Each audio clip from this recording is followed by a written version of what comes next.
What's up everyone, how are you all? Today we are back with another blazing Naruto story. What if Naruto loses his arm in Wave? If you enjoy then please like, share and do comments. And also check the description to original creator of this beautiful creation. Naruto woke up in a hospital. It wasn't anything unusual since, for the last few years, he would always end up there after the October 10th. That day was his birthday, or what more people saw, the day the Kyuubi attacked. The crowds would get all drunk and they would usually just beat him unconscious, followed by threats and curses. He knew why it happened, or at least, suspected. He wasn't stupid as most people thought, he was actually pretty smart. Ever since he learned how to transform, he would sneak into the library and just read, so he eventually wound up reading about the Biju. Comparing what he knew of them and what he had learned about the Kyuubi attack, he got the conclusion that he was a Jinchuriki. Not a good thing, but at least he knew that he wasn't a demon everyone thought he was. He looked around and noticed that he was alone in the room. His vision was blurry and he felt dizzy, probably because of sedatives he received. It was probably another attack, but he couldn't really remember anything specific about it. He felt his forehead getting sweaty, so he raised his right arm to wipe it off. There was only one problem with that action. His right arm was missing.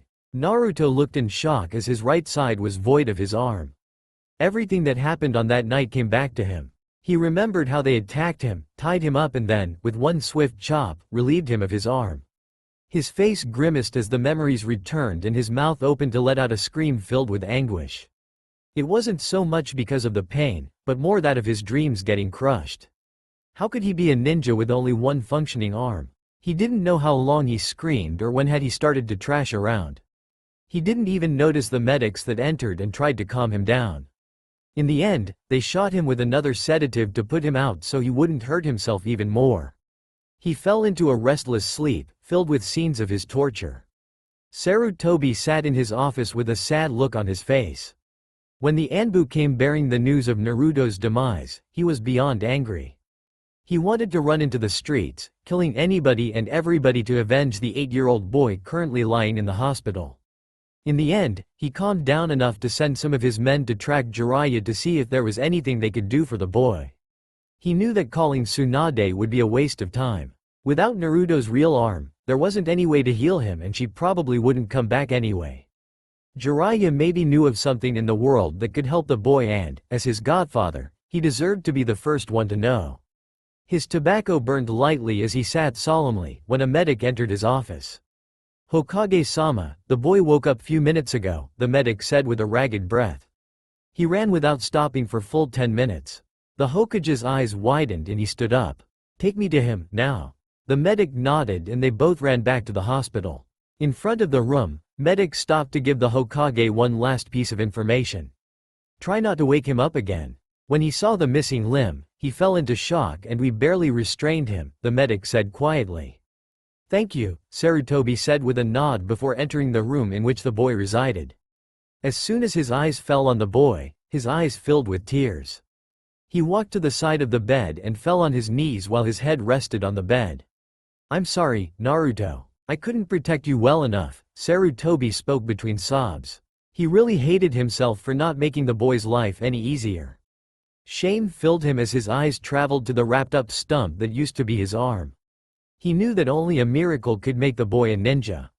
He sat there for few more minutes, sobs escaping him quietly before standing up and leaving the room. He waved his hand and his 2 personal Anbu guards appeared. "Tori, you will be stationed outside of the room and let no one but myself and the medics inside. Inu, you will be inside the room and if you see any of the medics planning to take the boy's life in his state, you have permission to use lethal force," Sarutobi said with an ordering voice. The 2 Anbu guards saluted and went to their posts. Sarutobi knew that he could trust them and one of them was even the student of the boy's father. The 2 Anbu remained hidden in the shadows, both determined to keep the boy as safe as possible and ready to cut down any threat that may arise. They wouldn't fail their leader no matter what. Sarutobi returned to his office and realized that someone was already occupying it. A small smile graced his face as he recognized the chakra signature of his student. He sat in his chair and sighed, beckoning his student to come out of the shadows. "Hey, old man, how are things?" Jiraiya asked with a smile. "Hello, Jiraiya." The things are, not so well, Sarutobi replied sadly.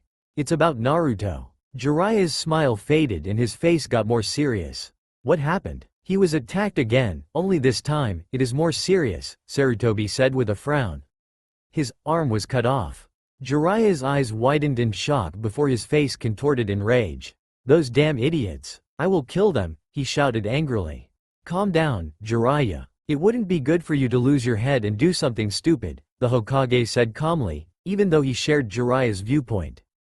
Jiraiya growled angrily. Did you catch the attackers? Sarutobi shook his head. We don't know who did it. The Anbu found him in the forest already armless. He was lucky that the Kyuubi stopped the bleeding so he wouldn't die from blood loss. Jiraiya snorted. Yeah, if you want to call it like that. If it weren't for the beast, he wouldn't be in this mess, he said before frowning sadly. Sometimes I think that Minato should have let the fox continue the rampage. I don't think he would have done the same after what these bigots have done to his son. I agree, Sarutobi said quietly. But what is done, is done. I haven't called you here to discuss what Minato should have done. I've called you here to ask you if you know any way to help Naruto. I know that he could use a puppet arm, but that thing is very risky to use for an active ninja. It would break apart even in sparring. Jiraiya nodded. I do know something, but it is very expensive and painful. Sarutobi perked up. Let me hear it. There is a small village on the other side of the southeastern mountains of the Fire Country. I've heard there is someone very proficient in mechanics and technology who can create artificial arms better than any puppet arms in the world. If you want, I can take Naruto there and after that I can train him before returning for his graduation in few years. What's the name of the village?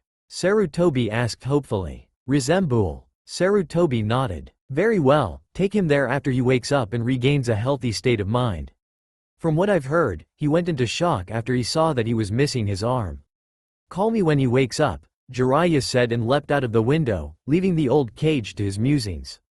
Naruto's eyes opened and immediately darted to his stump. He felt tears well in his eyes and a sob escaped him.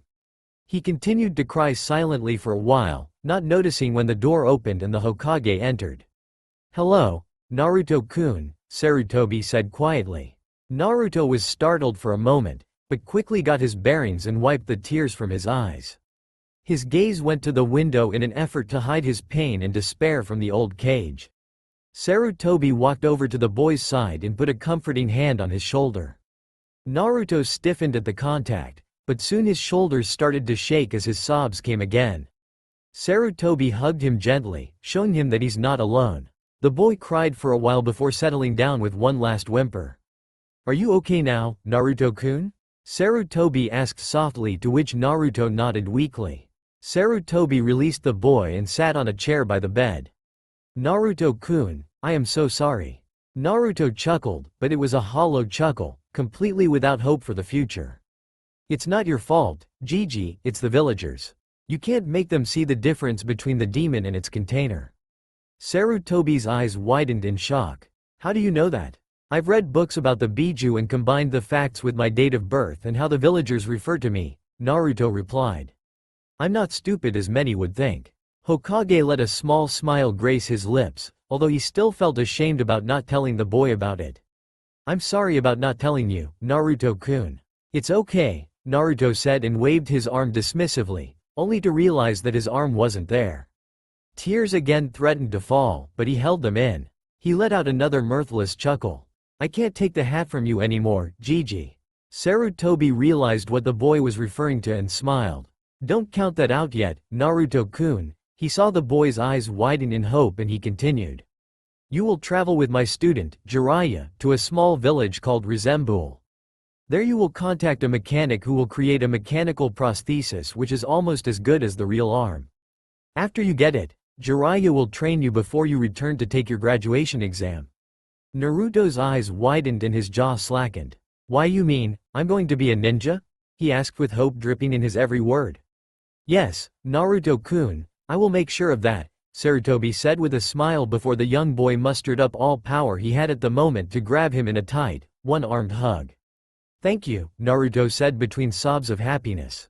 Thank you, Gigi. Thank you so much. Sarutobi smiled and hugged the boy back. You don't have to thank me. When do we leave? Naruto asked abruptly, making the old Kage chuckle at his eagerness. After you eat and I get you some new clothes, we can meet up with Jiraiya at the gates, Sarutobi said. Well then let's eat, the boy said with a big grin on his face, and both he and the old Kage shared a laugh before getting something to eat.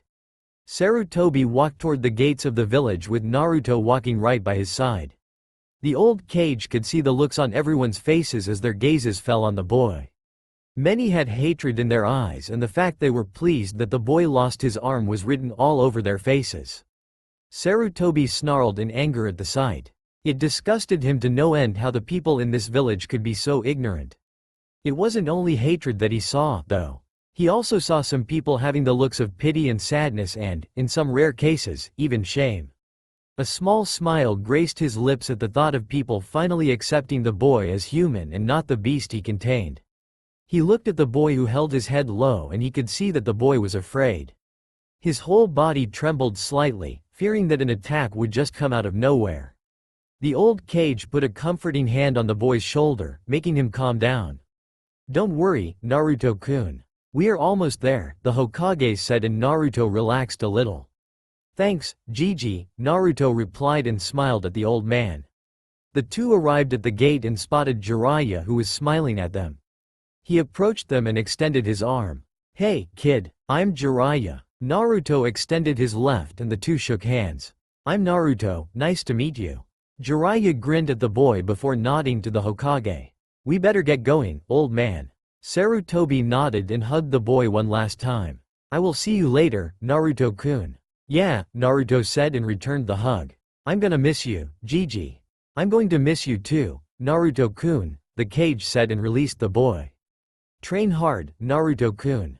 Naruto gave one last grin. I sure will. See ya. With one last wave, Naruto and Jiraiya walked through the gate and left the village. The two have been on the road for 3 weeks now and were almost at the base of the mountain. Since Naruto was still a boy, and had only one arm, they had to travel slowly and carefully, while taking several breaks during the travel. During the walk, Jiraiya would tell the boy about his adventures with his ex-teammates and their sensei. Naruto was so engrossed in those stories, and he would often imagine himself as a powerful ninja. They arrived at the base when the sun was already setting. Seeing that it was too late to continue, they decided to make camp for the night.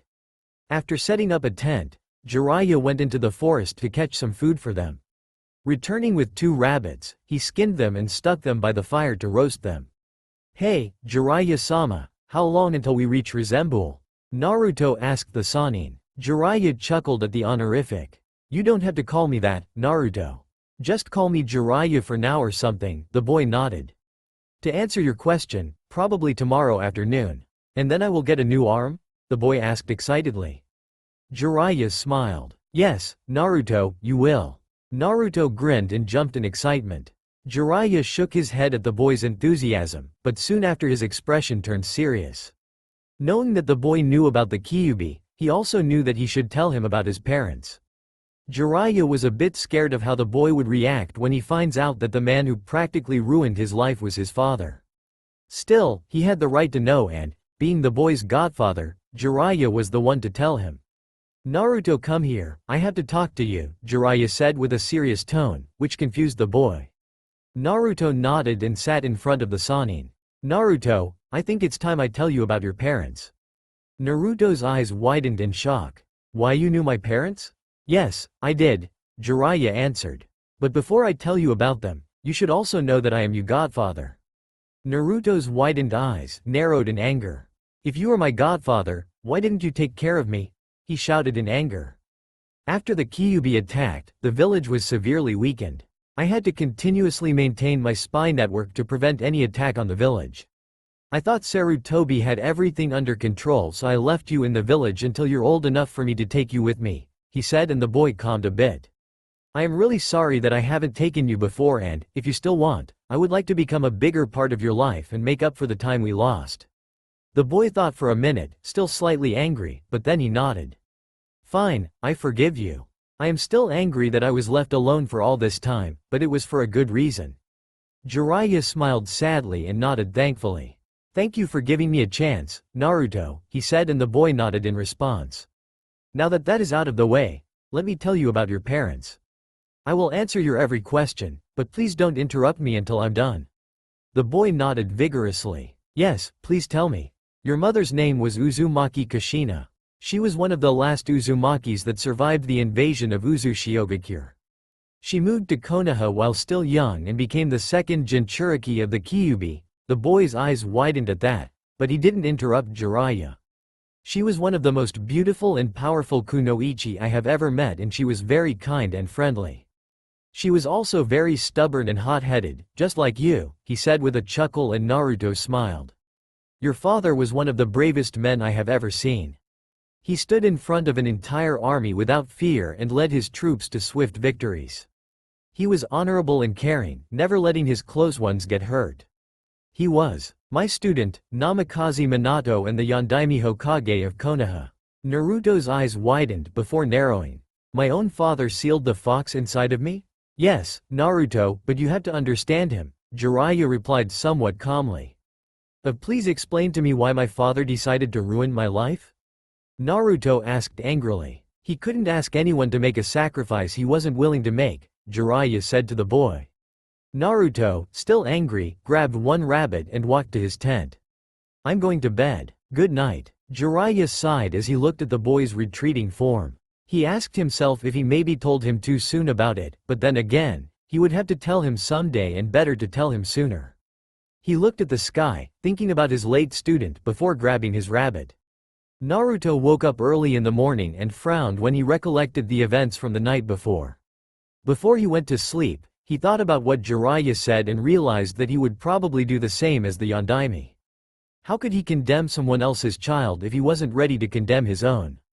In the end, he forgave the Hokage, but it would still take some time to forgive his father. He walked out of the tent and saw Jiraiya already up and ready. The man smiled at the boy and Naruto returned it. Jiraiya handed the boy a fish he caught in a nearby stream, and the two ate in silence. When they were done, they stood up and packed up their gear. We better get going. It won't take long to climb up the mountain, Jiraiya said, surprising the boy. How are we going to climb up the mountain if I have no arm? Why won't we just walk around it? Naruto asked in confusion. We won't climb the mountain literally, but more like walk over it. I'll show you how later. The reason we aren't going around is that it would take few days to walk around it, Jiraiya said, and the boy nodded in understanding. Fine, I guess. Though I still don't know how we're going to climb up this giant, Naruto said as he looked up at the tall mountain. Jiraiya chuckled and crouched. Jump on and you'll see. Make sure to hold on tight. The boy nodded and climbed on the man's back. When he was secured on Jiraiya's back, the man grinned and placed his leg on the mountain. Up we go. Naruto's eyes widened and he nearly let go of the man when he started to run on the side of the mountain. He watched in amazement as the man had no trouble running with extra weight on his back. He filed for later to ask the man to teach him that skill. Hey Jiraiya? Naruto asked as the man ran. Do you think I could use my father's name from now on? Jiraiya was surprised at the question. He thought that the boy wouldn't want to have anything to do with his father after the outburst from last night. Are you sure? Your father had many enemies and I'm sure Iwa would send their men after you. I'm sure, the boy replied. You're here to train me for those situations, after all, he said with a grin. Jiraiya chuckled. Damn straight, he said proudly. I'm sure your father would be very proud, Namikaze Naruto.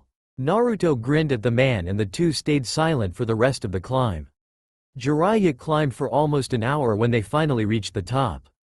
As they stood on top of the mountain, they gazed at the village at the bottom. It was very green, with lots of meadows and houses were far apart from each other. It was a beautiful and peaceful village, in their opinion. Deciding that wasting time is foolish, Jiraiya picked up the boy and started to run down the mountain. It didn't take long for them to reach the green grounds of the village. As the two walked through the village, they got curious glances. Being that they were closed off the rest of the nations by the mountains, they weren't used to ninjas, so Jiraiya was rather weird to them. They also saw the one-armed boy and they sent him sad looks. Jiraiya looked around and approached one of the villagers. Excuse me, could you point me in the direction of the rock bells? Jiraiya asked the villager. The villager, not surprised by the question, pointed to a house in the distance. Just follow the road that way and you'll reach it no time.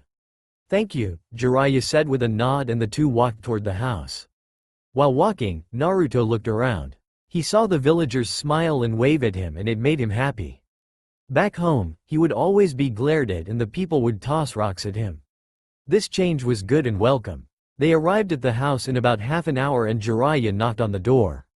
At first nobody opened, so Jiraiya knocked again. "I'm coming." An elderly voice was heard from inside. The door opened and a short old lady appeared. "What can I do for you?" she said as she inspected the two. "Hello, my name is Jiraiya and this is Naruto. During my travels, I've heard of the Rockbell family creating very good prosthetic limbs," he said, and the woman nodded. "Naruto here got in an accident and, as you can see, he lost his arm. So you want me to create one for him?" she asked the man. "Correct," Jiraiya said, and Naruto nodded with a pleading look. The old lady gave the boy a stern look. "My arms are very expensive, not to mention that the pain is unimaginable. Are you sure you're ready for this?" "I've known pain since I can remember," Naruto said determinedly. "I'm sure I can withstand this as well." The lady smiled at the boy's determination, before looking at Jiraiya. The man smiled. "I assure you the money is not an issue," he said. The lady nodded. "Very well, come on inside," she said and moved aside to let the two in. "And I'm Pinako, by the way." The two entered and sat down on the couch. Pinako left the room and soon came back along with a 15-year-old blonde girl. The girl approached the two and bowed. "Hello, my name is Winry and I will be constructing the arm along with my grandmother," she said with a smile. Jiraiya was surprised that such young girl was also a mechanic, but smiled nonetheless. "Hello Winry-san, I am Jiraiya and this is Naruto," he said and pointed at the boy. "Hello, Naruto-kun, how are you?" she asked with a smile that made the boy blush. "I am fine, Winry-chan," he said shyly. The girl smiled again and took a measuring tape. "That's good to hear. Now I need to take your measurements, so stay still for a bit, okay?" The boy nodded and let the girl measure his arm. The process wasn't very long and, after writing the measurements on a piece of paper, she finished. "It will take few days to construct the arm and after the operation, he will need to stay here for a 1-year-long rehabilitation process," Winry said. Jiraiya was a bit surprised, but nodded. The girl smiled again and left to start working on the arm. Jiraiya took that time to talk to the boy. "Listen, Naruto," he said, gaining the attention from the boy. "I didn't expect that you would have to stay for a year here, so I will have to leave you after the operation." Naruto's eyes widened in fear. "Why you're going to leave me?" Jiraiya was confused about the boy's fear, before he realized what he actually said. He smiled reassuringly. "No, that's not what I meant. It's just that I have to check on all of my contacts and it takes time. I was planning on taking you with me, but the rehabilitation process ruined that. I will be back in a year when you're up and running, I promise." The boy visibly relaxed and his fear disappeared. He nodded at the man. "Thank you." Jiraiya smiled and ruffled the boy's hair. "Don't worry about it. Now let's get something to eat." Naruto jumped off the couch with a grin and followed the man to get some food. 5 days have passed and Naruto was lying on the operating table. Pinako and Winry stood by the bed, making sure everything is prepared for the operation. The reason why the process is so painful is because they first had to cut off any unnecessary tissue and later connect all the nerves to the arm. The arm, officially called Auto Male, was made from the strongest metals and very few things could actually break it. Jiraiya stood outside the door, letting the two women concentrate on the operation. He wanted to be inside to give support to his godson, but Pinako told him that for the process they need utmost concentration and that any other distraction could be fatal. So Jiraiya decided to stay outside, silently praying that everything goes well. "Ready, Naruto-kun?" Winry asked. "Let's get to it," Naruto said determinedly. Pinako inserted a needle in his arm. "This is a sedative that will keep the most pain away. You will still feel a lot of pain and the chances for you to wake up are great." Naruto nodded and his eyes slowly closed. The moment he fell asleep, the operation started. Hours later, Naruto was sleeping in his room. The operation was successful and the post-op rest was very much needed for the boy. Pinako and Winry rested after the operation, drinking tea with Jiraiya. "Pinako-san, Winry-san, I can't thank you enough for this," Jiraiya said as he took a sip of his tea. Pinako smiled and waved her hand. "It was nothing. We are happy that the boy will be able to fulfill his dreams," she said, and Winry confirmed it with a smile. "Anyway," Jiraiya started, I had to go and meet the contacts in my spy network. I was planning on taking Naruto with me, but seeing that he has to rest for a year, could it be possible for him to stay with you? Of course, he is more than welcome to stay, Panako answered. Jiraiya smiled. Thank you. I will wait for him to wake up before I go. Panako nodded and the three continued to drink their tea. Winry then went to check up on Naruto and saw that he was awake. She called the other two and they all stood by the bed. How are you feeling, Naruto? Jiraiya asked. Naruto grunted. It hurts like hell. It will hurt for a while, Panako said. Can you move it? Naruto looked at his arm and tried to move it. He felt his shoulder ache, but determination got the best of him and soon he had his arm in the air. A pained, but happy grin appeared on his face and he started crying in happiness. With this arm, he would be able to become a ninja. Thank you so much, Naruto said to the two mechanics. It was nothing, Naruto-kun, Winry said happily. She was always happy when the smile reappeared on the face of the new automail user. Naruto, Jiraiya said and the boy turned to look at him. I have to leave now. You will stay here with Panako-san and I'll see you in a year, okay? Naruto nodded. Yeah, see ya in a year. Jiraiya gave the boy one last smile, before he walked out of the room. Naruto lowered his arm and felt his eyes closing slowly. Rest for now, Naruto-kun, Winry said and the boy nodded. Soon he closed his eyes and fell asleep. Few days have passed and Naruto was in his room. His new arm was working perfectly and, even though he still couldn't move it like his left one, it was more than enough for everyday work. Panako said that in a few weeks he would be able to move it perfectly. At the moment, he was going through the books that were on the shelf in the room. The books the shelf contained were mostly novels or about mechanics, but one book caught his interest. By the looks of it, the book was very old. Pages were yellowish from the age and, if he had to guess, he would say that it was more than 100 years old. Alchemy for Beginners, he muttered the name of the book. He opened the first page and started reading. In order to obtain or create something of equal value must be lost or destroyed. Alchemy is the ancient mystical art of manipulating and altering matter by using natural energy. This act is known as transmutation, and its sequence is usually described as comprehension. Understanding the inherent structure and properties of the atomic or molecular makeup of a particular material to be transmuted, including the flow and balance of potential and kinetic energy within. Deconstruction. Using energy to break down the physical structure of the identified material into a more malleable state so as to be easily reshaped into a new form. Reconstruction. Continuing the flow of energy so as to reform the material into a new shape. Hours have passed and Naruto's eyes didn't leave the book even for a minute. He was so engrossed in the yellowish pages that he didn't notice the night has already fallen. He was memorizing the elements and the circles he saw with ease and practiced drawing them on paper. He would probably read until morning, but sleep got the best of him and he fell asleep on the floor. It was a week later that Naruto attempted his first transmutation. Drawing a circle on the floor, he tried to transmute a little bird. Channeling some energy, the circle glowed blue and a crackling sound was heard. Few seconds later, a bird made of wood appeared in the middle of the circle. Naruto grinned and jumped around in happiness. The noise from the room wasn't missed by the other two tenants and soon the door of Naruto's room opened, revealing worried faces of Panako and Winry. Naruto, are you alright? Panako asked. I did it, Naruto shouted as he stopped jumping. I just completed my first transmutation. Panako looked confused for a moment, but then spotted the transmutation circle on the floor. Her eyes widened when she saw the bird in the middle. Where did you learn that? Naruto grinned and showed her the book. From this book I found on the shelf. Panako looked at the book and chuckled inwardly. Hey, I guess there's another alchemist in the rise. I will have to introduce him to Izumi-chan. She smiled at the boy and ruffled his hair. Congratulations, Naruto. I haven't seen someone use alchemy for years now. Naruto beamed at the praise. Thanks, Panako-ban. She smiled at the name. It's nothing. Now come on, it's time for lunch and after that, I will check on your automail. The boy grinned and ran to the kitchen. The lunch came and went and Naruto was sitting while Panako was examining his arm. Raise, she said and Naruto raised his arm without trouble. Now clench your fist, he did. Now stretch your fingers, he stretched them and Panako nodded. Good, your arm is working well. Now come with me. I want you to meet someone, she said and started walking toward the front door. Oh, and take that book with you. Naruto nodded and, after grabbing the book, followed Pinako out of the house. The two walked through the peaceful village in silence.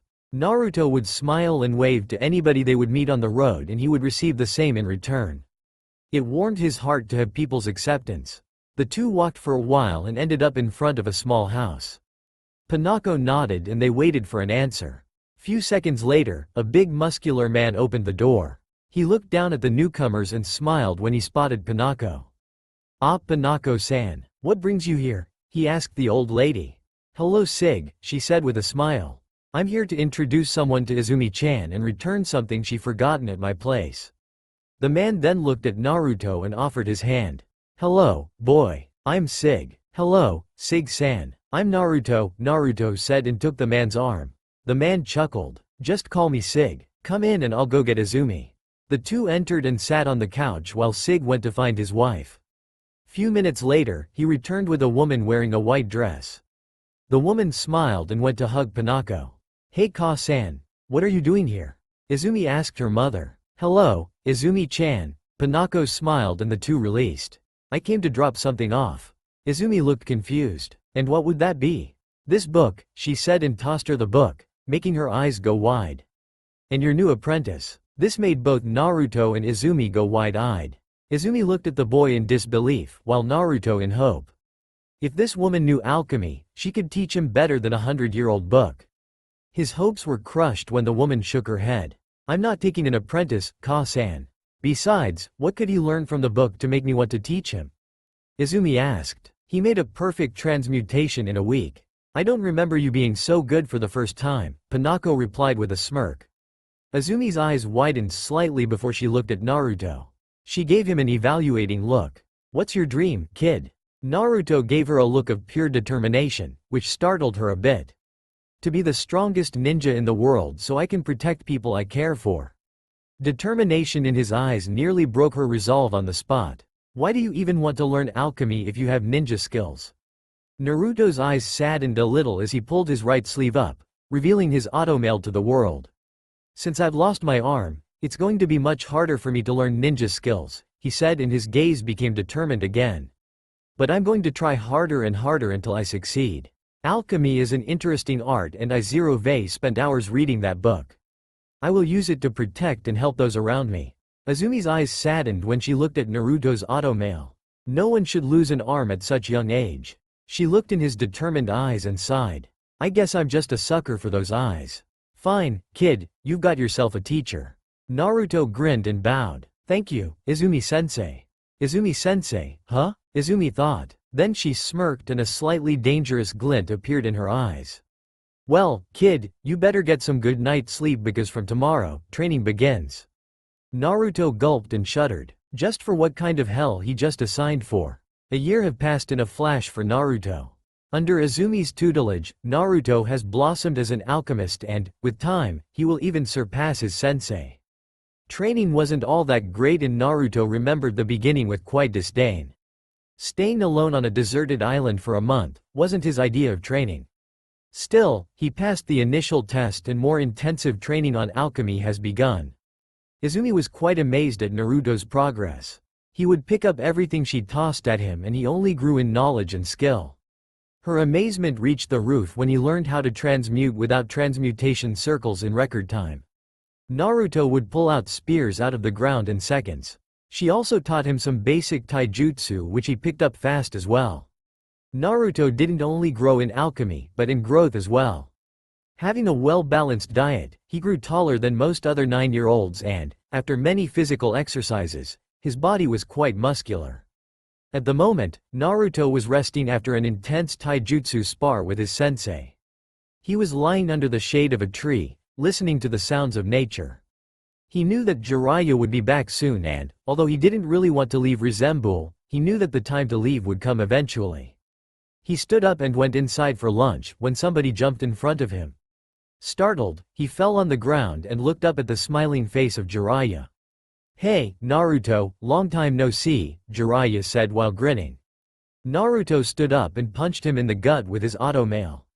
Jiraiya doubled over and his breath left him. Don't scare me like that, old man. Jiraiya straightened up and huffed. That's a mean right hook, kid.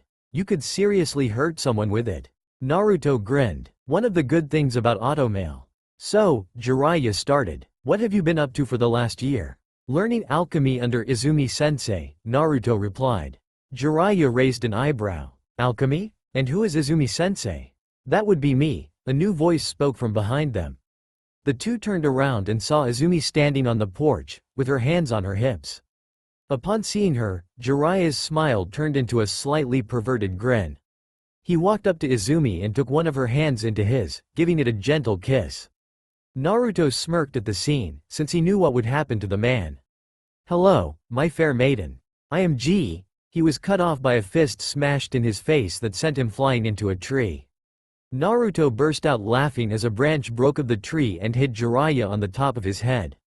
Why? Jiraiya asked weakly, river of tears flowing down his face. As a legendary ninja, you should have noticed already, Izumi said and raised her hand, showing a gold wedding ring. Jiraiya focused on the ring, before jumping up like nothing happened. I must have been blinded by your beauty so I missed it, he said with a sly grin.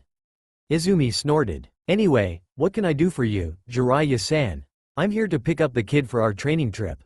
We are leaving tomorrow morning, which gives him enough time to say goodbyes, and I'm curious about what the kid has learned during the year, Jiraiya said. Well, you can stay for lunch if you want, Izumi said. We can talk while we eat.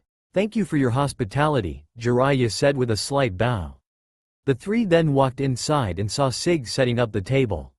Hearing footsteps, he turned around and saw Izumi and Naruto, along with a person he never saw before. Izumi-chan, Naruto, the lunch is ready, he said and looked at the newcomer. I don't think we've met. Jiraiya approached the man and extended his arm. I am Jiraiya of the Sannin and Naruto's godfather.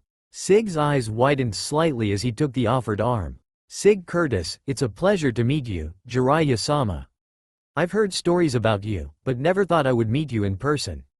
Jiraiya grinned slightly. You must have heard of my book as well. Sig shook his head. I'm afraid I haven't. Jiraiya's face fell, but he brightened up the next moment. Then I will leave you a copy before we leave. Sig nodded. I would appreciate it. What book? Naruto asked Jiraiya. Jiraiya ruffled his hair. I'll show you when you're older, he said as they all sat and began to eat. So, what is this alchemy Naruto said he was learning? Well, Izumi started. Alchemy is an ancient art in which you can manipulate and alter any matter in a process called transmutation. You can control some elements, fix things, or even use it during the battle. As far as I know, Naruto and I are only alchemists in the world. Jiraiya looked in amazement as Izumi explained alchemy to him. The art in basic sounded amazing. Ability to fix anything with a single touch. Pulling weapons out of the ground. If Konoha got a hold of alchemic knowledge, they could rise as the strongest hidden village in the elemental nations and stay on top for ages. Izumi-san, would you consider moving to Konoha and teaching alchemy to our ninja? Jiraiya asked, full of hope. Izumi shot him a look of pure disgust. Not a chance in hell. She shouted as she abruptly stood up. I'm not teaching any ninja alchemy. Jiraiya frowned. You've taught Naruto, he retorted. Naruto is special. He is pure-hearted and kind, and he would never abuse alchemy to wage wars. If I taught alchemy in your village, who's to say that they won't suddenly turn around and use it to attack Naruto like before? She asked heatedly, making Jiraiya flinch. I'm sorry, Jiraiya said and bowed his head. I have let the betterment of the village cloud my judgment as the godfather. Naruto, Izumi-san, please forgive me, Jiraiya pleaded with a lowered head.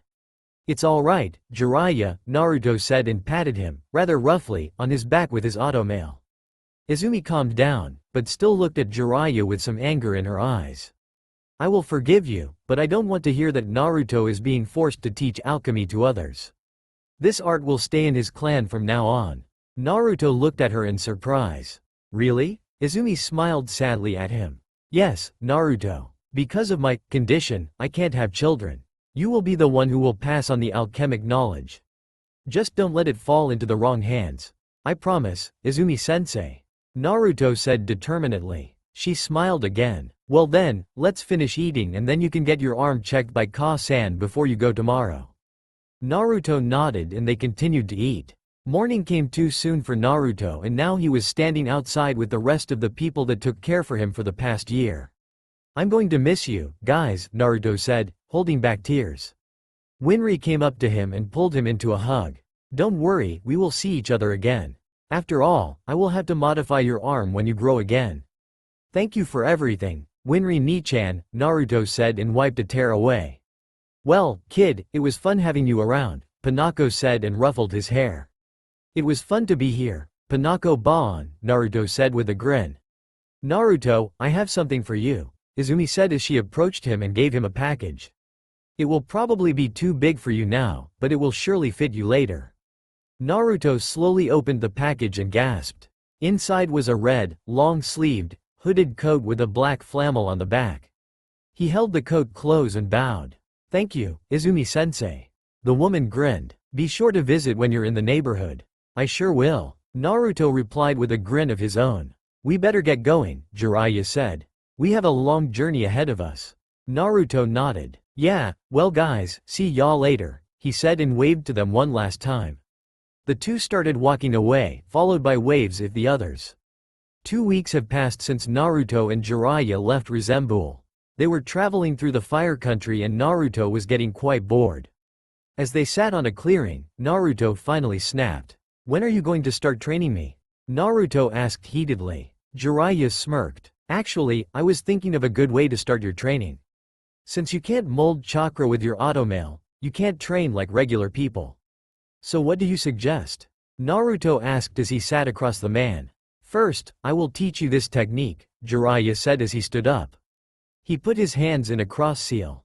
"Kage Bunshin no Jutsu," Jiraiya said, and a perfect copy of him appeared on his right. Jiraiya grinned at the amazed expression on his student's face and decided to elaborate. "This technique allows you to split your chakra and create a solid clone that can help you immensely during your training." Naruto gave him a confused look. "How will a clone help me train?" "Because everything a shadow clone learns, transfers to the original, meaning that your clones can learn techniques or taijutsu katas and, when they dispel, everything they learned will transfer to you," Jiraiya said. "But how will I be able to learn it if I can't use the normal hand seal?" Naruto asked, slightly annoyed by that fact. "That's why I will teach you one-handed seals," Jiraiya said. Seeing Naruto's confused look, he elaborated. "One-handed seals are, obviously, seals you use to mold chakra with one hand. Each normal seal is created by 2 one-handed seals, meaning that there are 24 one-handed seals for the 12 normal ones. For the shadow clones is a bit different, since the seal for shadow clones is not one of the 12 regular ones. For the shadow clones, you will have to do these too," he said and held his left hand in the air. The first seal was created by crooking the pointer, while the other fingers stood straight. The second seal was normal half-ram seal. Another clone appeared next to Jiraiya. "After you master the technique, you will be able to call upon it without the usage of seals," Naruto nodded. "Now you try." Naruto practiced the seals before channeling some chakra into them. He looked around, hoping to see his clone, but nothing appeared. His face fell, but Jiraiya reassured him with a hand on his shoulder. "It doesn't matter if you don't get in on the first try. If you try hard enough, you will succeed eventually," he said reassuringly. Naruto smiled at the Sannin.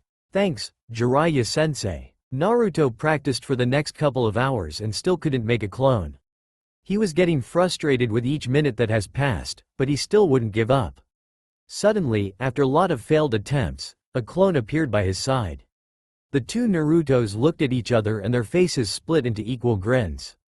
"I did it!" both of them shouted before falling on their back. The clone disappeared, while the original was lying unconscious. Jiraiya picked up a sleeping Naruto and brought him to the camp he had set up. He put him in his sleeping bag and grinned at him. "Learning such difficult technique in just a few hours? And you're only 9-year-old boy with only one real arm. You will be a legend and you don't even know it," he said quietly before jumping on a tree branch to keep guard for the night. "Make as many shadow clones as you can," Jiraiya said as they stood on the clearing next morning. Naruto nodded and completed the seal sequence. "Kage Bunshin no Jutsu," he said, and 100 clones appeared around him. Jiraiya was wide-eyed at the sheer amount of clones Naruto summoned, but quickly composed himself. Today, I will teach you the tree walking exercise, he said before going to a tree. He placed one foot on the tree trunk, which was followed by the second and, suddenly, he was walking on the tree like it was nothing special. All Narutos watched him with amazement. The trick of this exercise is to channel your chakra to your feet and stick yourself to the tree. You have to make sure you use the right amount of chakra. If you use too much, you will be blown off the tree, and if you use too little, you won't stick to it, he said and jumped off the tree. Now your clones will practice tree walking for the rest of the day while the original will go through physical exercises with me. The clones all nodded and each of them chose a tree to walk on. Original Naruto walked up to Jiraiya with a slightly confused look on his face. Hey, Jiraiya-sensei, what's the purpose of this exercise? It will greatly improve your chakra control. After you master it, I will also teach you water walking and some more advanced chakra control exercises, and, only after you master all of them, I will start teaching you some more advanced techniques, Jiraiya said, making Naruto nod. Also, why can't shadow clones do physical exercises as well? Naruto asked again. Because clones can only transfer you their mental knowledge, not physical. You can send your clone to work out all day long and, when you dispel it, only thing he would transfer to you is their mental exhaustion, Jiraiya said. Naruto nodded in understanding. So, what am I going to do then? You will run 50 laps around this clearing, which you will follow up with 50 push-ups, sit-ups and pull-ups. After that we will have a spar to see how good in taijutsu you are after training with Izumi-san, Jiraiya said with a smirk, seeing Naruto's paled face. Naruto grumbled and started running, muttering about white-haired slave drivers. 3 months have passed since the day Naruto discovered Jiraiya's more sadistic side. Naruto was somewhat glad that he was back in the Fire Country after spending 2 weeks in the harsh deserts of Wind Country. Jiraiya left him there with no food and water and told him to survive on his own. Other than scorching heat and irritating sand, it greatly reminded him of Izumi's training method. Now they were at the clearing again, ready to continue Naruto's training. After 3 months of constant workout, Naruto mastered each chakra control exercise Jiraiya taught him. Naruto make 300 shadow clones, Jiraiya said, and, a second later, 300 clones appeared. Alright, 100 of you will go and do chakra control exercises. Your chakra capacity is growing with each day, so you have to train to control it. 100 of you will go and practice your taijutsu katas, while the last 100 will practice a transformation technique. The original will do physical exercises as usual, Jiraiya said, and each group went with their business. Hours passed like minutes and, at the end of the day, each clone was tired. Jiraiya shouted and gained the attention of each clone. Alright, I want you guys to dispel one by one with 5 seconds interval, understood? Jiraiya said seriously. One time when Naruto dispelled all clones at once, he suffered from a terrible headache for several hours. The clones nodded and, after some time, they all dispelled. Alright, transform into me, Jiraiya said to the original. Naruto nodded. Henge no jutsu, he said, and smoke enveloped him. When the smoke cleared, Jiraiya looked at the perfect copy of himself. How is it? Naruto asked with Jiraiya's deep voice. It's great, you've mastered it, Jiraiya praised, making Naruto grin widely. Jiraiya shuddered when he saw that grin on his face. Now I'm going to teach you another technique, so drop the transformation, he said. Naruto nodded and dispelled the technique. He looked at Jiraiya expectantly, making the man grin. Jiraiya disappeared in smoke and, in his place, a log appeared. Naruto grinned, already seeing the usefulness of this technique. This technique is called Kawarimi no Jutsu, Jiraiya said as he walked out of the forest. What it does is replacing you with a nearby object.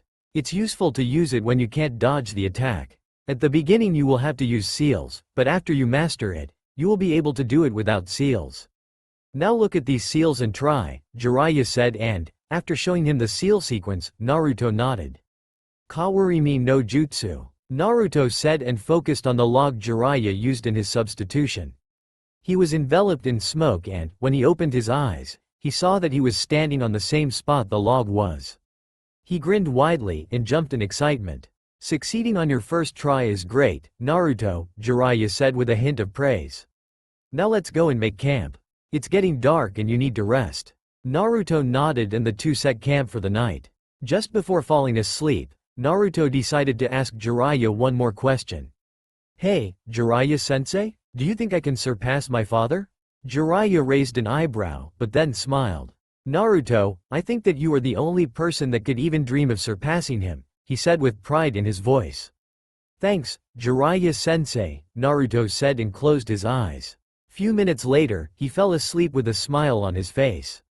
4 more years have passed. They were finally returning back to Konoha. They were traveling from Resembul, where Naruto got his arm upgraded. They finally reached the main road that led to Konoha, and it should only take them few short hours to reach the village. Naruto has changed a lot in the last 4 years. He grew taller and more muscular. His hair was no longer short and spiky. Due to an incident while practicing his alchemy, his hair was now straight, with 2 bangs framing his face. It also grew longer, so he tied it in a braid. His clothing consisted of black ninja pants and sandals, a black sleeveless shirt over which he wore his red cloak. He was also wearing a pair of black gloves. They were walking down the road in comfortable silence, slightly relaxed. Naruto was looking around, seeing some familiar sights he hasn't seen in 5 years since he was away. Jiraiya was merely looking ahead, but every now and then, he would look at his student with pride. Naruto has grown in his skills tremendously. His taijutsu was almost on par with Jiraiya, and he could probably win against most jonin because of his incredible stamina. His ninjutsu was mostly composed of wind techniques, along with some non-elemental ones Jiraiya taught him. He had mastered wind manipulation in a mere month, with hundreds of clones cutting through leaves, rocks and waterfalls. He was also learning fuinjutsu from Jiraiya and, even though he was nowhere near his master's level, he was very proficient in it. Creating sealing scrolls or paper bombs was something that came naturally to him. He even created several of his own useful seals. After few hours of walking, the gates of Konoha appeared on the horizon. Jiraiya smiled at the sight of his old home. He looked at his student and saw that he was looking at them with slight apprehension, but overall he seemed happy to be back. Happy to be back? Jiraiya asked him, startling him from his musings. Naruto looked at the man. Kinda, I can finally see Gigi and some other people again. I just hope the villagers will give me less shit from now on. Well, it's your job to change their minds. Just be sure to go easy on them if they cross the line, Jiraiya said with a smirk. He knew better than to piss Naruto off, unless you wanted to end up with broken limbs and concussion. Yeah, I'll try, Naruto replied with a smirk of his own. Don't want to have Anbu down my neck for hurting civilians. Jiraiya chuckled and shook his head. Soon they were standing in front of the Chunin guardhouse, the last stop before entering the village. The 2 Chunin that were stationed there looked up and their eyes widened at the sight of Jiraiya. Jiraiya-sama, welcome back to the village, Izumi said to the man. Jiraiya chuckled. It's good to be back.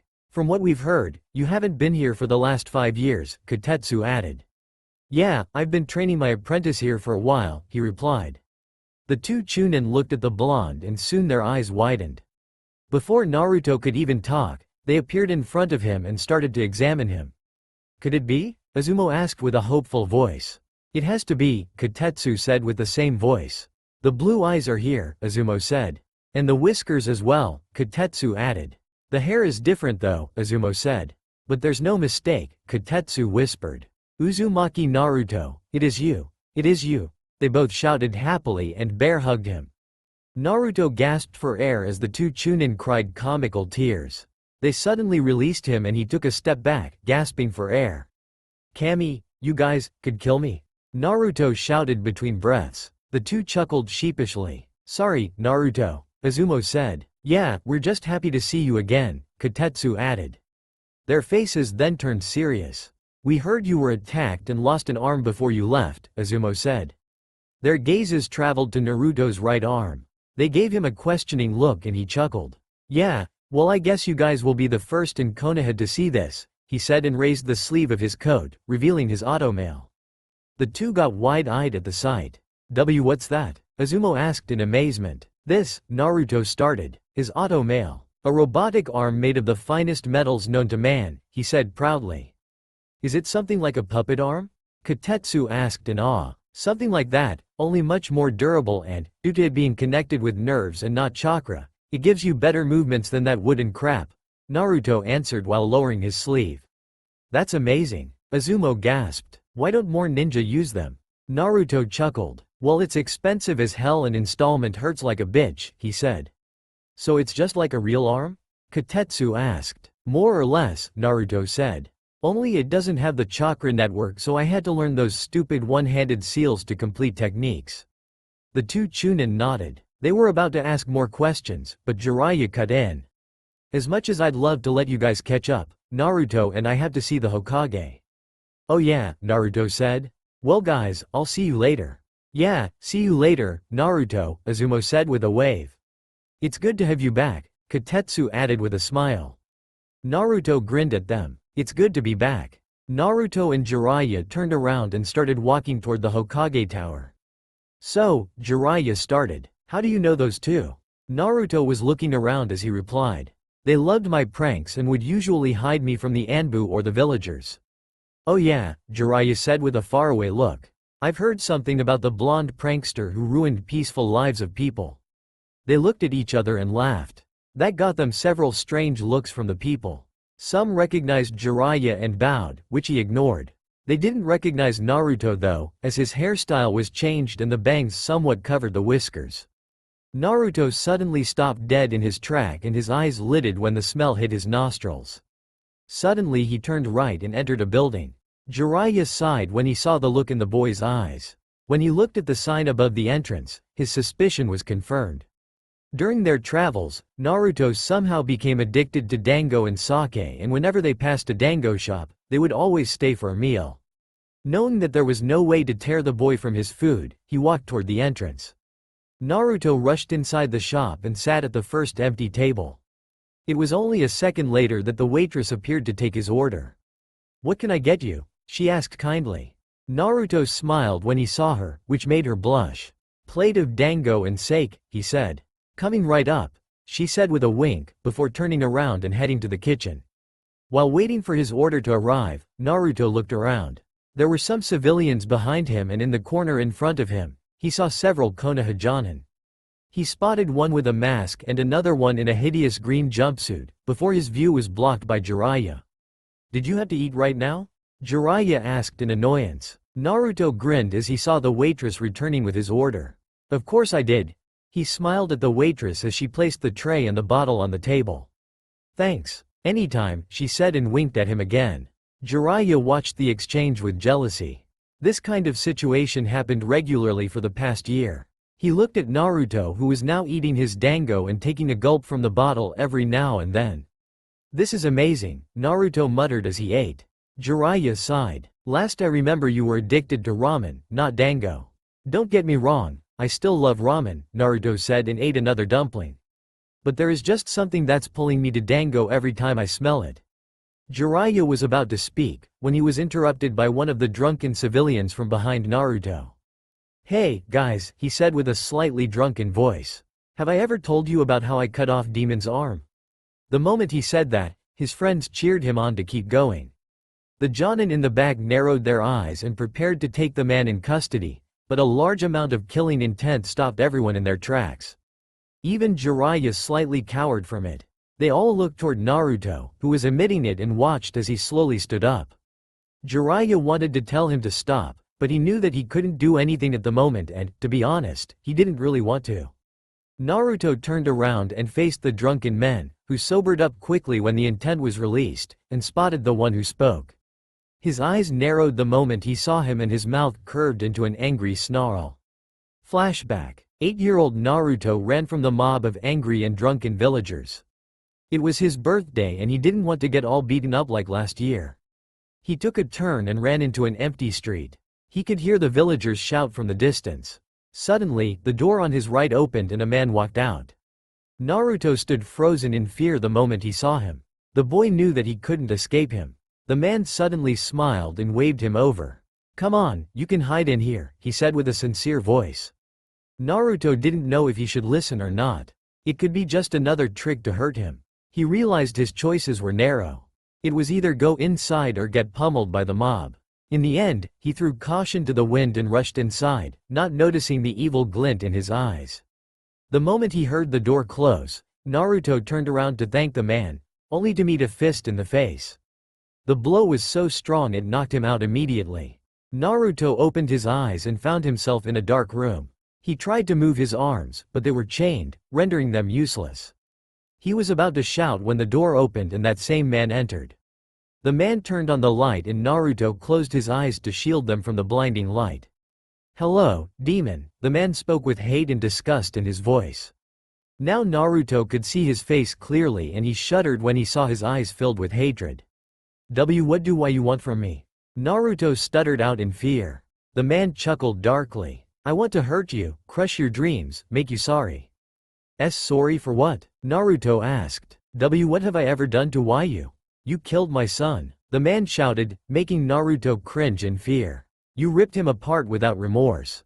"I didn't," Naruto shouted back. "I didn't kill anyone." The man growled dangerously and punched the boy in the face.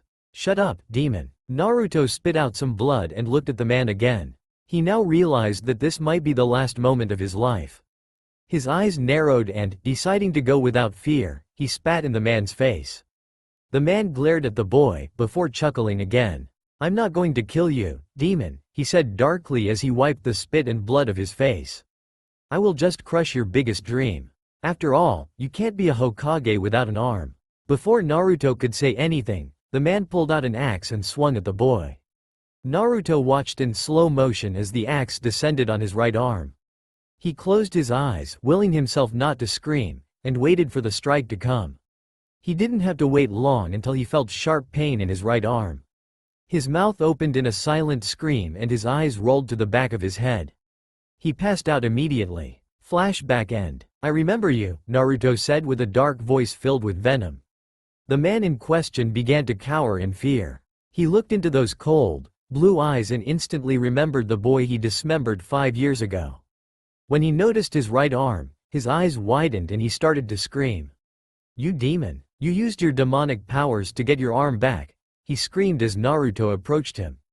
Naruto didn't respond to the man's cries and continued to walk toward him, until he stood right in front of him.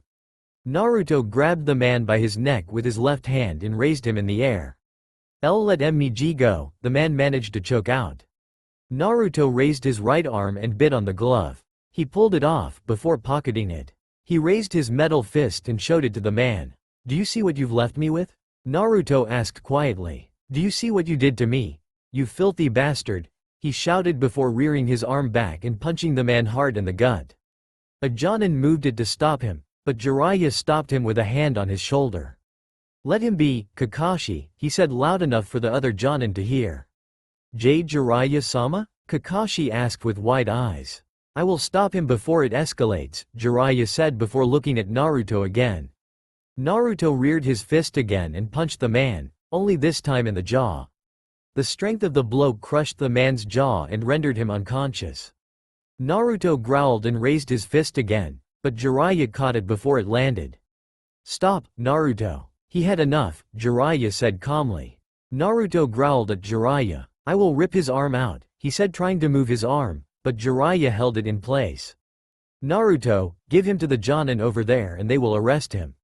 If you hurt him more, you might get in trouble," Jiraiya said calmly, still not letting go of Naruto's arm. Naruto grunted angrily before tossing the man into the wall, which cracked slightly. Jiraiya released Naruto's arm and the boy walked over to the table he was sitting before. He dropped some money on it and left. Jiraiya sighed. "Kakashi, take the man to the hospital and put some anbu around him. When he wakes up, his punishment will be decided." Kakashi nodded and went over to the man, before picking him up and leaving. Jiraiya didn't spare anyone a glance as he left as well, leaving some scared civilians. Naruto walked through the village with an angry aura surrounding him. He couldn't believe what just happened. He was angry at Jiraiya for not letting him finish what he started, but at the same time he was grateful. Jiraiya was right when he said that he could get in much more trouble if he finished the man off. He was probably in some deep shit already, since he did hurt the man pretty well. He shook his head clear and looked up. In front of him was a giant forest, surrounded by a tall fence. Not having anything to do and still too stressed to see the Hokage, he jumped over the fence and set out into the forest. When he reached a good enough distance, he jumped on a branch and leaned back. Birds were chirping around him and every now and then a wild animal would roar. He found it peaceful and relaxing. Naruto loved the nature and he would often relax in a forest after an excessive training. Closing his eyes, he slowly drifted off to a state of meditation. He relaxed his mind, while still aware of his surroundings. Few hours have passed and sun was showing it was early afternoon. Naruto felt relaxed and his anger vanished, so he decided to visit the Hokage. It was 5 years ago when he last saw him and he missed the man very much. Jumping off the branch, he ran toward the edge of the forest, before jumping over the fence and setting out toward the Hokage tower. Arriving at the tower few minutes later, he walked up the stairs and saw the secretary in front of Hokage's office. He walked up to her and smiled. "Hello sir, can I help you?" she asked and blushed when she saw him smile at her. "I'm here to see the Hokage," Naruto said. "Don't worry about announcing me, he's expecting me." The secretary nodded and Naruto walked toward the office door. Grinning widely, he raised his leg and kicked the door open. "Yo Gigi, long time no see," he shouted the moment he entered the office. Whole office fell silent and Naruto finally noticed the others inside. He saw Hokage's advisors, Homura and Kaharu, standing behind the Hokage himself, along with Danzo clan heads of Konoha's most prominent clans in front of the desk. He could also swear that he heard Jiraiya snicker from the shadows. Naruto grinned sheepishly and scratched the back of his head. "Maybe I should have knocked." Inuzuka Sume barked with laughter while the famous trio along with Sarutobi chuckled. Shibi and Hiyashi seemed serious, although a slight twitch here and there revealed their amusement. The advisors and Danzo were not amused though, and they frowned at the boy. "Ah, Naruto-kun, you seem as energetic as usual," Sarutobi said between chuckles. Naruto grinned. "You seem just as old as before, Gigi," he said, and another round of chuckles followed. "Still having troubles with paperwork?" Sarutobi sighed. "As usual, Naruto-kun, as usual." Naruto chuckled and opened his mouth to speak, when he was interrupted. "This is Konoha's Jinchuriki Uzumaki Naruto? Last time I saw him, he was crippled," Danzo said coldly. Naruto's eyes narrowed. "Watch your tongue, old man, or you might just lose it," he said with slight anger. Everyone's eyes widened and Danzo even took a slight step back. They just saw Naruto insult one of the highest-ranking people in the village. Danzo quickly recovered and narrowed his visible eye. "Watch your mouth, boy. Do you have any idea who you're talking to?" he asked angrily. "Enlighten me," Naruto said with a smirk. "Shimura Danzo, leader of the Honorable Council of Konoha and the second highest-ranking person in the village." Danzo almost shouted. Naruto's eyes widened for a second before they narrowed. "Now I remember who you are. You're that moron who wanted to turn me into a living weapon." Danzo growled. "Haven't I told you to watch your mouth, Jinchuriki?" he asked and took a step forward. "If I want, I could make your life a living hell." Naruto took a step forward as well. "I've been through hell and back, Cyclops. You don't scare me at all." "Enough," Sarutobi shouted. He looked quite angry, although he was barely holding back a smirk. "This meeting will continue another time. I haven't seen my grandson in 5 years and I want to catch up with him." Danzo growled angrily before leaving the office, quickly followed by others. Few seconds later, only Sarutobi, Naruto and Jiraiya, who walked out of the shadows with a grin on his face, remained. Sarutobi stood up and walked over to Naruto with a smile. Naruto returned the smile and hugged the old man. "I missed you, Gigi," Naruto said, holding back a tear. "I missed you too, Naruto-kun," Sarutobi replied before taking a step back. He looked Naruto over and smiled. "You're taller than me now," Naruto grinned. Sarutobi then sat back in his chair. "Well, sit down, Naruto-kun, and tell me what you've been up to for the last 5 years." Naruto sat down and relaxed in his chair. "Well, after we got to Resembul, I received my new arm," he said and pulled up his sleeve, revealing his automail. Sorabi seemed amazed at how the arm seemed so real while covered. Naruto then pulled the sleeve back and continued. "After the operation, Jiraiya had to go to check on his spy network while I had to stay for a rehabilitation process. While recovering, I've discovered alchemy and met Izumi-sensei who trained me in it for the next year." Sarutobi's eyes widened. "You've learned alchemy? You know about it?" Naruto was quite surprised that the old man knew about it since Jiraiya didn't know anything about it. "When I was young, Tobirama-sensei told me stories about ancient alchemists." He said all their knowledge died along with them. They were told to have amazing powers, which ninjas could never understand, he said in awe. If we taught alchemy to our ninjas. Don't even think about it, Gigi, Naruto cut him off. Alchemy is my clan art from now on and I sure as hell won't teach it to anyone. Sarutobi sighed. Nothing I say could change your mind? Naruto shook his head. Very well, Sarutobi said, slightly saddened, but then he smiled. Please continue with your story. After Jiraiya returned, we continued our travels and he started my training. I won't go deep into it, but he can tell you I'm pretty strong now, Naruto said with a grin. During my training, we did some missions as mercenaries to boost up my experience. Sarutobi nodded. I also noticed your hair is a bit different. Naruto grinned sheepishly. Well, I had a little accident with alchemy. Sarutobi chuckled. I have to say it looks good on you. He looked outside and noticed the sun setting. Anyway, I'm sure you're tired from your journey, so it would be for the best to finish this meeting now. I've arranged you an apartment in the Jonin building. Your old one was burned to the ground and I don't think anyone would mess with the other Jonins. Thanks, Gigi, Naruto said with a smile before he frowned. About the guy whose ass I kicked today? Sarutobi nodded. I've been told about that. He confessed cutting your arm off and is put in jail for quite a long time. Naruto nodded. Good, he deserves nothing less. What he did was inexcusable. If we found him earlier, he would already be under lockup, Sarutobi said seriously before smiling. You should get some rest. Your graduation exam is tomorrow. Naruto's eyes widened. What? I'm at least Jonin level, why'd I have to be with a bunch of brats? You're a brat as well, Naruto-kun, Sarutobi said with a chuckle, making Naruto growl. Don't worry, you'll get to Jonin soon enough. Naruto sighed. Yeah, I guess. One last thing before you go, Sarutobi said seriously, making Naruto look at him. Jiraiya told me that you wanted to take your father's last name. I ask you now to confirm it. Naruto thought for a minute. I am Namikaze Naruto and I want everyone to know that. Alright. Namikaze Naruto, Sarutobi said with a smile. Minato would be proud of you, as am I. Thanks, Gigi. It means a lot, Naruto said sincerely. See y'all later. Sarutobi waved and Naruto left the office. The old man then looked at the only other person in the office. You did a good job in raising him, he said to Jiraiya. Jiraiya smiled. He's going to surpass us all. I know, Sarutobi said quietly. Naruto stood in front of the academy for the first time in 5 years. He hated it here most of the time and he was very happy that he didn't have to spend 5 more years here. If Jiraiya hadn't taken him, he would probably be the weakest in class. Only good memory from the academy days was ramen with Iruka. The man was one of Naruto's first friends and, even though the man hated him at first, they became very close. Taking a deep breath, he entered the academy and walked toward his class. It was soon that he heard distinctive screeches of familiar fangirls and he knew he was in the right place. He knocked once and entered. Yo, he said with a wave and entire class silenced. All eyes fell on the tall blonde and the girls blushed.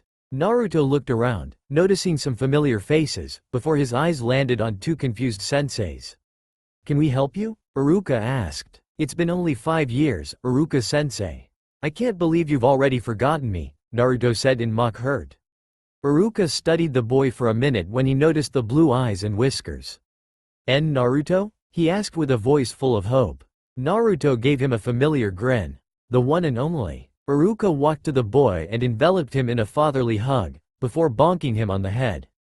You idiot, you disappear for 5 years and you don't even write? I was worried. Naruto grinned sheepishly and scratched the back of his head.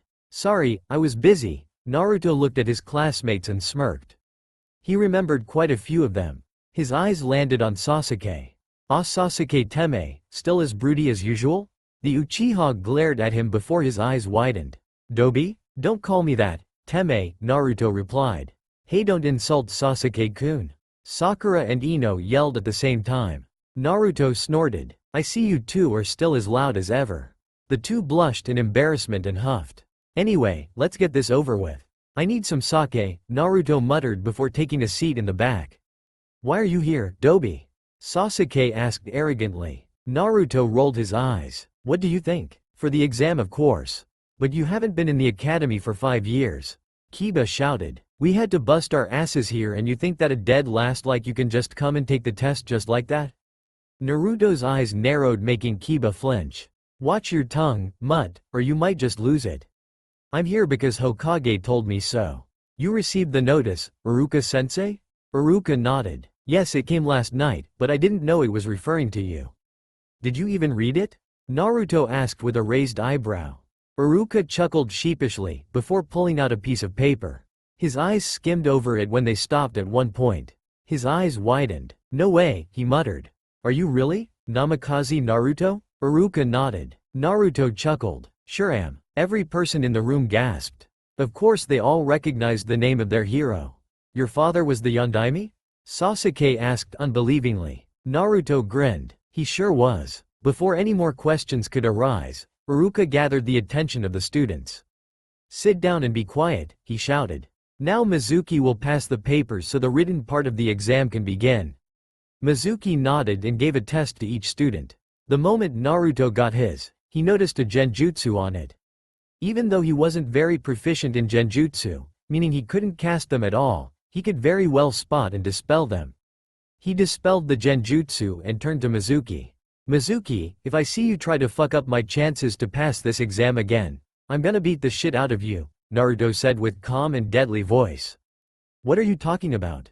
Mizuki asked, faking innocence. Naruto growled dangerously. Don't fuck with me, Mizuki.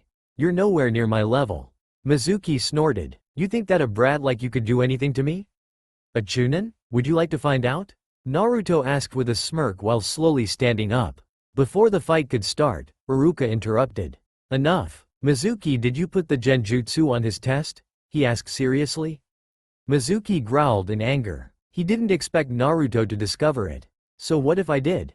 Iruka's eyes narrowed. Then I will have to report you to the Hokage. That won't be necessary, Iruka-sensei, Naruto said making both men look at him.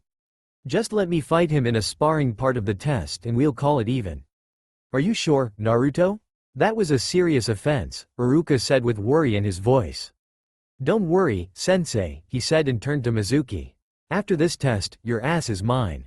Bring it on, brat, Mizuki said with a smirk. To say he was confident would be an understatement. Fine, Naruto, you will fight him, Iruka said while rubbing his forehead. Now sit down and finish your test. Naruto sat down and finished his test in mere minutes, his eyes never leaving Mizuki. Other students could barely concentrate with the thoughts of an upcoming fight between a Chunin sensei and the dead last of the class. The test was soon finished and they all went outside for the sparring part of the test. Other graduates were getting more and more excited as the two contestants walked to the ring. Naruto and Mizuki stood across each other, waiting for Iruka to start the match. Iruka, even though reluctantly, stopped in the middle of the ring to set the rules. This match will be taijutsu only. No weapons or techniques allowed, understood? The two nodded. Then, begin. The moment the match started, Naruto ran toward Mizuki with his right fist reared back. Mizuki smirked and crossed his arms in front of him. Why not give the kid a free shot before pummeling him to the ground? Like the brat could ever hurt him. It was a great surprise for Mizuki when Naruto's fist landed on his crossed arms and the bone snapped on impact. Mizuki clutched his now useless arm and let a cry of pain. He glared at Naruto who stood right in front of him with a smirk on his face. Naruto was quite surprised that Mizuki would let him have a free shot, so he decided to make the best out of it. He wasn't surprised when the bone snapped. He looked at Mizuki and smirked at his glare. Deciding to end the fight, he swept Mizuki's legs and, with a final punch in the chest, sent him to the ground. The crowd was stunned at how easily it took for Naruto to defeat Mizuki.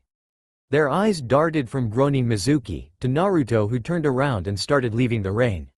When they looked back at Mizuki, they saw him shakily standing up with a kunai in his hand. I'll kill you, Mizuki shouted and charged at Naruto.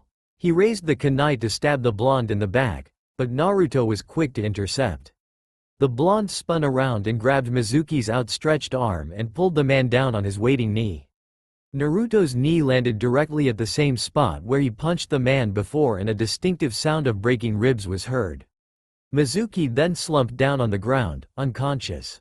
Idiot, Naruto muttered and walked away. Iruka was first to recover and he tied Mizuki up before calling for some Anbu to take the man away. Alright, let's continue the exam, Iruka said and started to call out names. The spars were rather boring in Naruto's opinion. Some of the students completely sucked and only few made him somewhat interested. From what he saw, Sasuke was the best out of all of them. He was followed by Kiba and Hinata who, although very shy, knew how to fight. Soon all matches ended and they went back inside for the ninjutsu exam.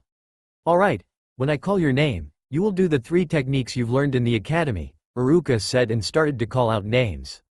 Naruto was amazed at how many people failed to do these simple techniques. Sure, he couldn't do a regular clone, but he had much more chakra than the others. In the end only 8 people passed before it was Naruto's turn. He didn't know why he had to go last, but didn't care either. He saw Sasuke sending him a, "Let's see if you can do better than me" look, since he created 10 clones, 7 more than others. Alright, Namikaze Naruto, it's your turn, Iruka said and smiled at the boy. Naruto nodded with a smirk but didn't leave his seat. Iruka was about to ask him to come down, when 9 shadow clones appeared around Naruto. The clones then walked to the front of the class where Iruka stood amazed. The clones then transformed into the 9 students in the front row, before each clone replaced himself with the original student. Were those shadow clones? Iruka asked disbelievingly. Naruto flashed him a grin. They sure were. Iruka-sensei, what are shadow clones? Sakura asked in confusion. They are solid clones. That technique is B-ranked kinjutsu due to the enormous strain it places on the user's chakra, Iruka said, still in awe before he recovered. Anyway, Naruto, you pass.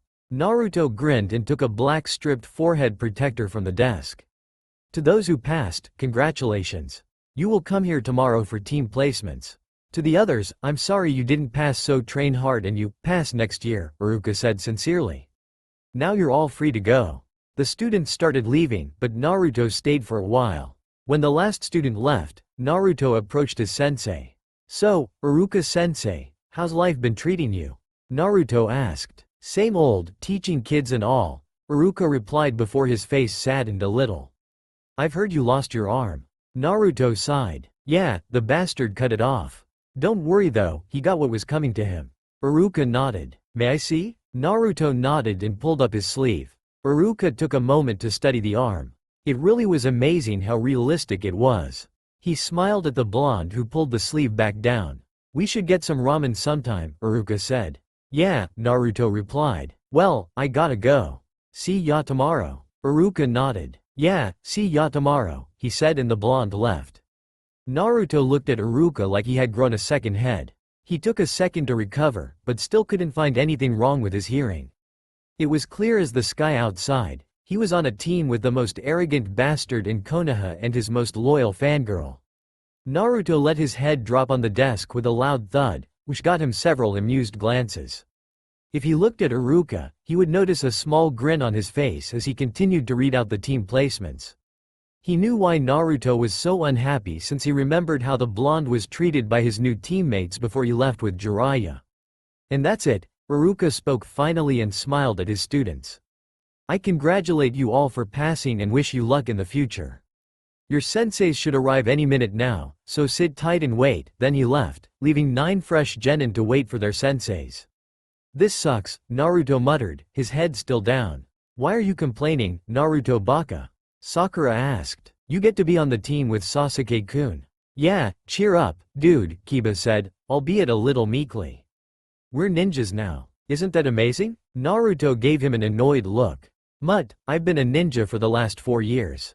I've been around the world, doing missions and now I'm stuck with greenhorns, he said, ignoring the amazed and jealous looks he received. Now shut your trap so I can get some sleep. Sakura stood up. You can't sleep now, baka. Our sensei will arrive soon, she yelled at the blonde. Naruto shook his head. Hitaki Kakashi is always late for everything for at least 2 or 3 hours, he said. No, he won't. He is a jonin and he would never be late. Sakura yelled, receiving a shrug in return. 3 hours have passed and Sakura wished she didn't say those words. Other 2 teams were already picked up by their senseis, leaving Team 7 to their devices. Sakura was pacing around, with a furious expression. Sasuke was brooding more than ever, and Naruto was still sleeping. Sakura, having enough, took the eraser and tossed it at Naruto, who caught it with basically no effort. "Please don't throw stuff at me, Sakura. You wouldn't wish for me to retaliate," Naruto said with a smirk, making Sakura gulp. Before she could say anything, a new voice spoke up. "My first impression? I don't like you guys," a guy with silver hair and a mask, who Naruto recognized from the dango shop, said. "Meet me on the roof in 5 minutes." Naruto grunted as he stood up and disappeared in swirl of wind. Sakura and Sasuke stared in awe and jealousy at Naruto's skill. Few seconds later, they recovered and rushed toward the roof. Reaching the roof, they saw Kakashi sitting on the rail and Naruto on the ground in front of him. The two quickly sat next to the blonde and waited. Kakashi mused for a moment before smiling. "Why don't we introduce ourselves first? Why don't you go first, sensei?" Sakura asked. Kakashi tapped his chin and nodded. "My name is Hitaki Kakashi. I have some things I like, but I dislike some things as well. My hobbies are not important. My dreams, He then looked in the distance with a faraway look in his eye, completely ignoring his students. A quick cough from Naruto reminded him where he was. "Okay, why don't you go next, Pinky?" Sakura frowned at the nickname and at the info he has given them. "I am Haruno Sakura. I like my hobbies, my dreams." With every pause she glanced at Sasuke and at the end squealed so loud that Naruto thought his ears would burst. Kakashi sighed. "Fine, you're next, Duckbutt." Sasuke scowled at the name. "I am Uchiha Sasuke. I don't like many things and I dislike a lot of things. I don't have a dream, but an ambition. To kill a certain man and resurrect my clan." Kakashi nodded. "Very well," he said before looking at Naruto. "Your turn, Goldilocks." Naruto snorted. "That's a good one," he said, making Kakashi chuckle. "I am Namikaze Naruto. I like dango, sake, ramen, training and reading." Then he let out a slightly perverted giggle, making Kakashi raise an eyebrow. "I dislike bigots, fangirls and wannabe Avengers." Hearing this, both Sakura and Sasuke scowled. "My hobbies are training and reading and my dream is to surpass my father." Kakashi smiled under his mask. "You would be proud, Minato-sensei," he thought before pulling out 3 pieces of paper. "That's it for today. Be here tomorrow at 7 and don't eat, you'll puke," and with that, he disappeared in smoke. "Well guys, gotta go and get a drink. See ya," Naruto said and disappeared in a swirl of wind. Sasuke looked at the spot where the blonde stood with jealousy before storming off, closely followed by Sakura. Naruto was sitting at the table in the dango shop with his usual order of dango and sake. He was still a little pissed at the team placements, but he would get over it. After all, in just a few months, the Chunin exams will be held in Konoha and he was 100% sure he would pass. He took another gulp and noticed someone approached him. Looking up, he saw Kakashi smiling at him. "Mind if I join you?" Kakashi asked. Naruto shook his head. Kakashi sat and ordered some sake for himself. "So what can I do for you, Kakashi-san?" Naruto asked. "What, no sensei?" Kakashi asked with a mock pout. Naruto chuckled. "Well, teach me something and I might call you that." Kakashi smiled. "Then I'll do just that," he said and they both chuckled. "Oi Kakashi," a new voice interrupted them. A man in his 30s, with black beard and a cigarette in his mouth walked toward them.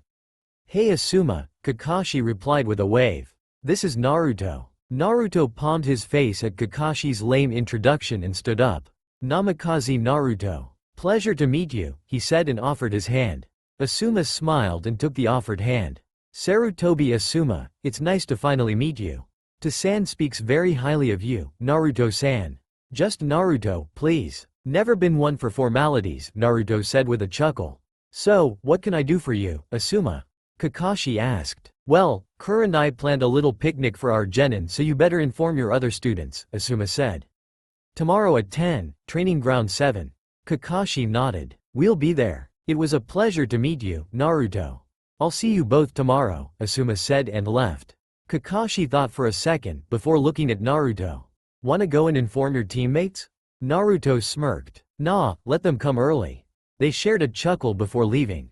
Sakura was fuming as she paced through Training Ground 7. She, along with Sasuke, arrived at exactly 7 in the morning since she didn't want to be late for their first team meeting. She didn't even eat breakfast, just as Kakashi told them, and now she was waiting for almost 3 hours for her sensei and her other teammate appear. Hearing some rustling in the forest, she prepared her throat to scream obscenities at the two missing members of her team, but she was very surprised to see Asuma and Kurenai enter the clearing, followed by their students. Her jaw hung loosely as they approached, before it contorted in rage. "What the hell is going on?" she screeched, making others hold their ears in pain. "What do you mean, Sakura-san?" Kurenai asked in confusion. "Didn't Kakashi tell you?" Sakura's enraged face turned into one of confusion. Sasuke walked up next to her just as confused. "Told us about what?" he asked. "I planned a picnic for our teams. Asuma was supposed to tell Kakashi the time and place yesterday," she said, and sent a glare toward the older man which sent shivers down his spine. Asuma waved his hands in defense. "I told him, I swear. He was with Naruto at the dango shop and I told them," he said with panic as he noticed Kurenai's hands twitching ever so lightly to start making signs for a genjutsu. Kurenai relaxed her hands. "But if you told him, then why is he late?" Then she pawned her face. "You should have told him that the picnic starts at noon." Asuma looked at her in confusion, before it dawned upon him. Ah, Kakashi and his tardiness. He then saw the confusion on the genins' faces. Kakashi is always late for everything for at least 2 hours. Sakura's eyes widened, before she struck the ground with her foot. She was about to throw a fit of rage when Sasuke spoke. "But then why is Naruto late?" he asked. Shikamaru sighed. "This is so troublesome," he said. "Naruto already knows that. He told you yesterday and you didn't believe him." "Damn it," both Sasuke and Sakura muttered. Then sudden rustling of bushes was heard and everyone looked in that direction. Out of the forest emerged the two missing figures, both holding an Icha book in their right hand, while their left was in their pockets. Both of them lowered the books for less than an inch and with a bored look waved with their lefts. "Yo," they both spoke casually at the same time. "Where the hell were you?" Sakura screeched in rage. Kakashi and Naruto looked at each other, before looking back at the others. "We got lost on the road of life." Asuma began laughing like a madman, making other genin look confused, while Kurenai pawned her face, again. "Not another one," she muttered to herself. Kakashi and Naruto just smiled at everyone. "Let's get this started then," Kurenai said and pulled out a scroll. She unrolled it on the ground and a table with food appeared on top of it. "Dig in." Each person took a plate and filled it with food. Girls then went under a tree to talk about girl stuff while the guys talked a bit further away. Two newly named perverts read their books, while the others, except Sasuke who was brooding again, talked. "Now that we're ninjas, we'll go on tons of cool missions," Kiba said excitedly. Shikamaru sighed. "That is so troublesome. I won't have any time to watch clouds," he said sadly. "Nor eat," Choji added. Now, boys," Asuma said with a chuckle. "You will have time for those, but you will have to take your shinobi life seriously." Kiba grinned. "I hope we get a cool mission soon," he said excitedly. "Don't get your hopes up, mutt," Naruto's voice was heard. "You'll only dig out roots, pick up dog shit and babysit kids for a long time before you get any mission that requires to leave the village." Kiba paled immediately. "Is that true, Asuma-sensei?" Asuma only nodded. "Troublesome," Shikamaru muttered. "Hey guys," Asuma spoke up. "Up for some spars?" Hearing this, Kiba immediately grinned and even Sasuke perked up a little. "I want to fight the Dobi," he said determinedly. "Not today, Avenger-kun," Naruto said mockingly, making Sasuke snarl in rage. "I really don't want to hurt you."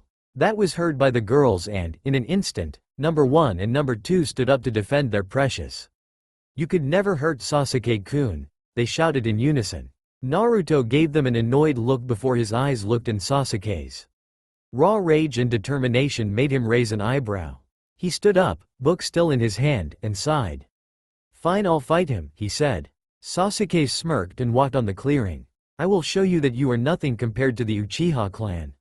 Naruto scratched his head while standing across him on the clearing. "An Uchiha who doesn't even have the Sharingan. You still want to fight me even after you saw what I did to Mizuki?" Sasuke scowled. "That was luck and I don't even need the Sharingan to beat you."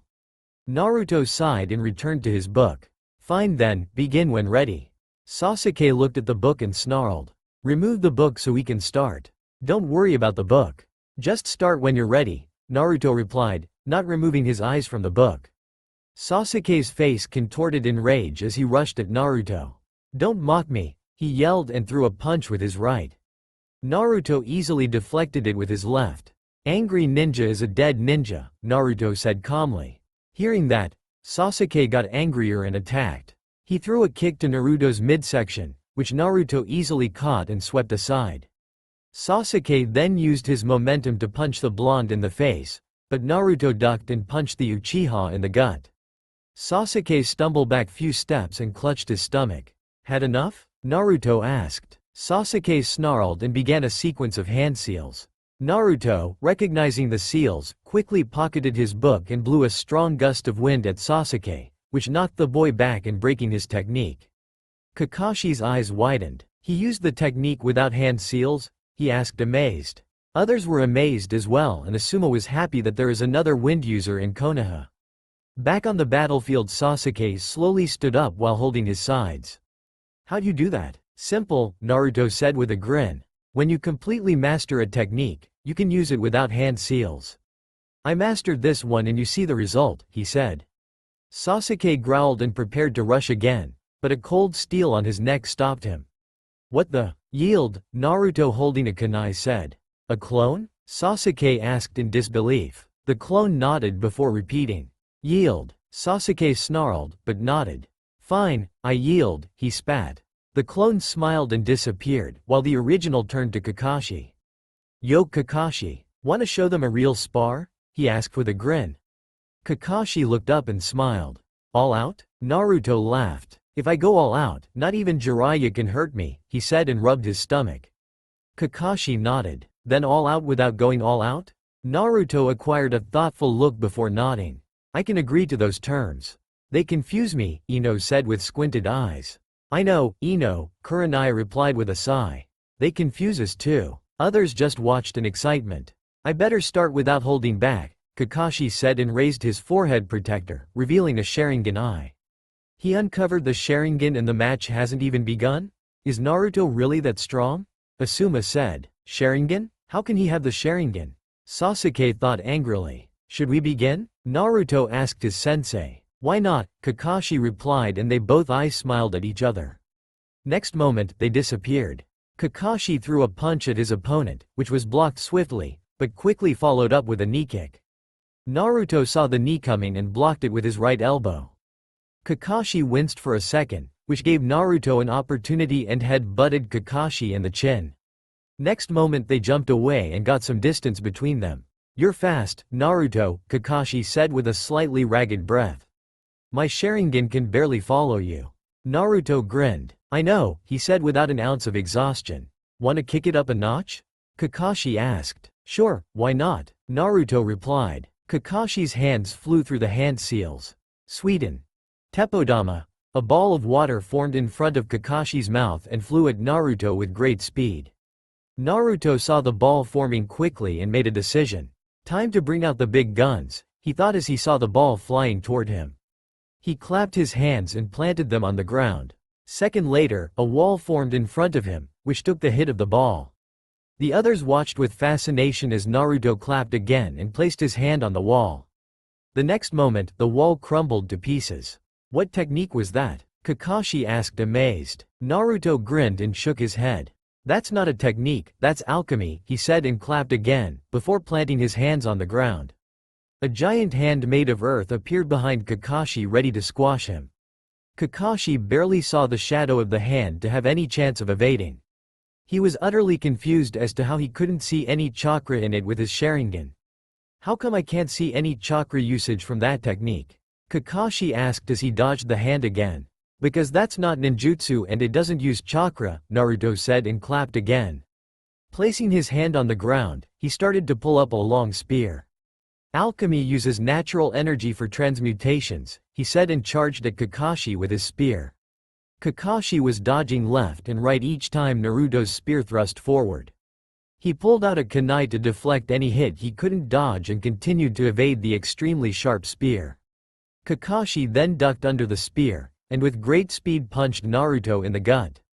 Naruto doubled over and coughed, but quickly recovered and jumped back. Now they were both slightly panting. "Wanna finish this?" Naruto asked with a grin. Kakashi's eyes smiled. Of course, he said and completed a hand seal sequence. Lightning started to crack around his right hand and screeching sound was heard. Chidori, Kakashi said and rushed forward. Asuma and Kurenai tensed at the sight of that technique and were prepared to jump in, but a grin on Naruto's face stopped them in their tracks. Next moment Naruto rushed forward, ready to meet Kakashi halfway there. They both raised their right arms and thrust them forward. Kakashi's lightning-covered fist met Naruto's open palm, making everyone's eyes go wide in shock. Naruto's grin didn't fade as they crashed, but it got even bigger as he noticed how Kakashi's Chidori was weakening.